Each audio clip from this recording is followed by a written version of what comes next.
What I do to Tank? Oh, that's perfect. I like this. I like you. Record You want it. to see what I do to Tank? You want to see how I do this? Look, this look. First off, wait. This about to look. This little nigga. Look. First off, you gotta put this shit right here, right? Hold on. First off, you gotta put this shit like right. Probably like right here. And then what I do to this nigga, bitch, don't fuck with me. And then that's what'll happen right there. There you go. Tank Davis fighting Mario Barrios. Break down that fight. Honestly, I really think that Tank is gonna win that fight. You know, they picked the right person. I think I don't really give too much to Barrios. He's okay. Don't get me wrong. He was a champion, if you want to call him. But I don't really give him too much credit, to be honest. But I think that Tank is gonna win. They got the perfect fight for him. You know, it's a huge size difference. Now, don't get me wrong, Mario Barrios could pull it off. He's really, really big. I mean, Mario Barrios is really tall for 140, but he's tall. He's skinny, real small legs, really thin fighter. But I definitely think that Tank will win that fight. But I don't think that as far as the other people at 140, I don't think he'll have success. Especially with somebody like me. I mean, they will fucking keep Tank away from me for the longest. I don't think they will ever put Tank in the ring with me, because I'm big at 140, I'm strong, I got a chin, and I can box, and I hit hard as a motherfucker. And on top of that, I'm a savage. I try to fuck people up. Can I curse? Yes, of course, right? YouTube. You're right, of course. So, yeah, I don't think that. I think after that, maybe he'll go back down or something like that, but, you know, he'll probably grab that belt, and that'll be good for him. I mean, there was a lot going on social media between you and him. Yeah. Yeah. So, all right. So what happened? It wasn't even no beef with like Tank at first. It was the whole Barrios thing. So after my fight, not the last fight, but the fight before that, you know, I fought Juan Heraldez on Tank's undercard, and Barrios fought on the, you know, after me, right before Tank. And I was promised that I was gonna get Barrios right after that fight. They promised me, "Oh, you're gonna fight Barrios for that belt," right? So I was real excited about that. I was real excited about it. And then after the fight, we don't hear nothing from him. And then from what I heard, Barrios was going up to 147. He cannot make 140. Absolutely can't make 140. He's going up to 147. So we was like, all right, well, if he's going to 147, well, you know, I can't say nothing about that because I'm going to stay at 140. But I want that belt, right? I still want that belt. Then a couple of months go by, and, you know, we trying to figure out what we going to do. And then now Barrios is fighting Gervonta Davis. It's like, where the fuck that come from, right? How the fuck that even happened? So I was pissed off about it. So what I tweeted something on Twitter. I was like, that's some bitch ass shit by Barrios' part, right? Yeah, I'm a cursor. That you got to deal with me. So I was like, man, that's some bitch ass shit on Barrios' part, because, you know, he said he didn't want to fight me because he was going up to 140. Now, 147. Now, all of a sudden, he's standing at 140. He's going to fight Gervonta Davis. I can understand why. It's a big money fight for him, but it's still some bitch ass shit for me. And so then one of the people, somebody put it out there like me versus Tank, who would win, and Tank said, I'll beat the fuck out this bum ass nigga or whatever. And then of course you can't say nothing about me without me responding back, because I got a big mouth. And so I just, you know, I start tweeting about him like I'll fuck him up, he too little, and all kinds of shit. And I start kind of poking him and making fun at him and stuff like that. What I really, really wanted and I really thought was going to happen and maybe could happen is Adrien Broner. I think that'll be a really, really huge fight for me at 140, a big fight for him on Triller again or some type of platform. Me and him, of course, we both of us got some big-ass mouths and we talk a lot of shit, but I will fucking destroy him too. So that's what we wanted, but right now it's no official word right now. So whenever he's ready, let's get it popping. Amazing fight. I'm talking about your last fight. Oh, with Ivan Redkach, yeah. What you want me to say about it? He you know, it was a good fight, but yeah, he kind of got his way out. You know, I didn't even barely hit him, and you know, he kind of wanted a way out. So I don't really know what to say else about it. I was watching, and it was a little bit crazy. Everybody was talking about that. What did you think at that moment? Walk us through it. What you thought? Like, it was were you like confused?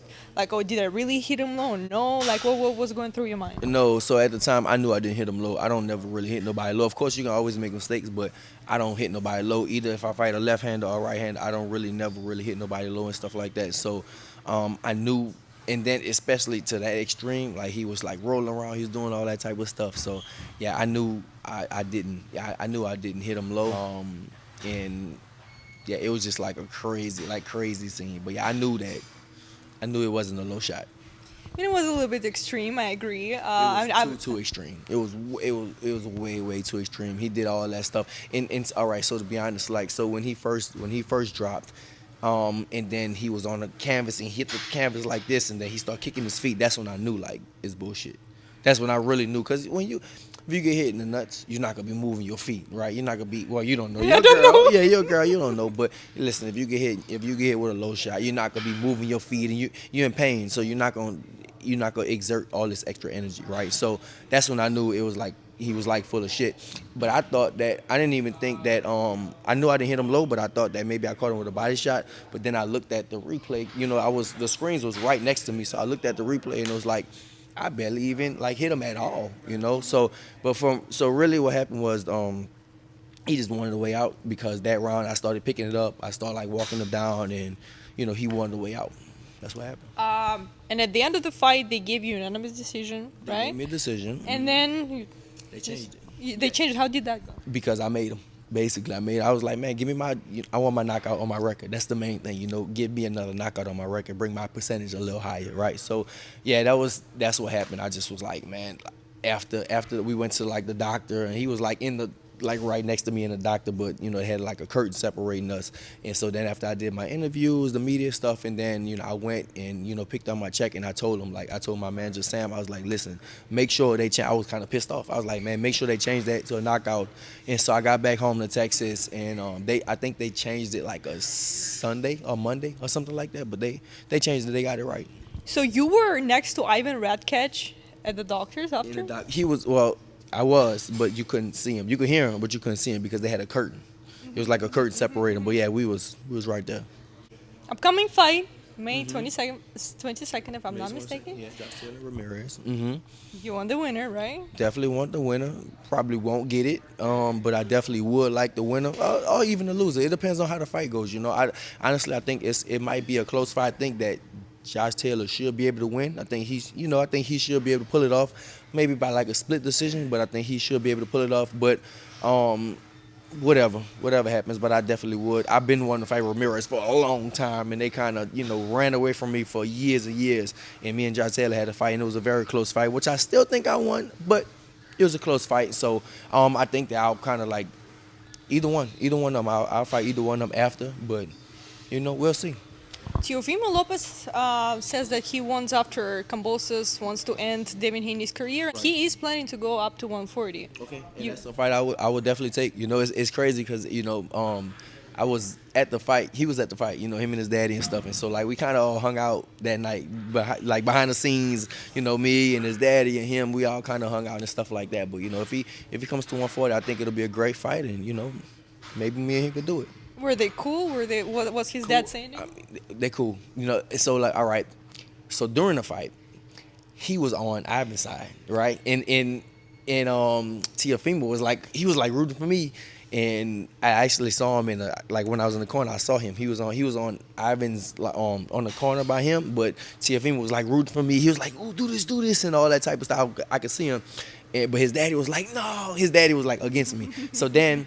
My coach was kind of mad about it and stuff. I was like, man, it's boxing. I don't take none of this stuff personal. And so then I went up to him. I went up to his daddy after the fight and stuff. I was like, bro, what's up, bro? Like, we supposed to be cool. You going against me? He like, man, you know how it is, man. That's my people, and I had to root for him and stuff. So I was like, all right, I understand. So, but yeah, we was cool, and me and Teofimo, we actually hung out like that night after the fight that night and stuff. So everything was, it was all cool. But of course, if we have to fight, then it's business, and then we'll have to fight. Then he'll be my enemy.